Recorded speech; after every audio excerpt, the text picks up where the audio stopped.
your website's background image stretching, squishing, or cutting off on different screen sizes? Or maybe it's just not scaling properly on mobile or tablet devices? From aspect ratios to screen orientation, you're not alone in facing these common design issues. So, welcome to our comprehensive guide on fixing background image scaling issues in HTML. Whether you are just getting started or looking to polish your skills, this playlist covers everything you need to know to make your background images look perfect across all devices. This video is just the intro to kick things off. In the next videos, we'll dive deep into practical solutions for your background image problems.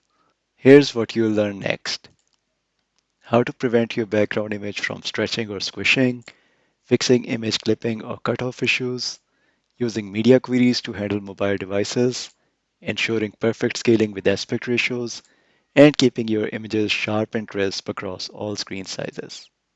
Click the playlist link in the description or end screen to get started, and let's fix your website's design issues once and for all. Don't forget to like, comment, and subscribe so you never miss out on new tips and tricks. Thank you so much, and see you in the next video.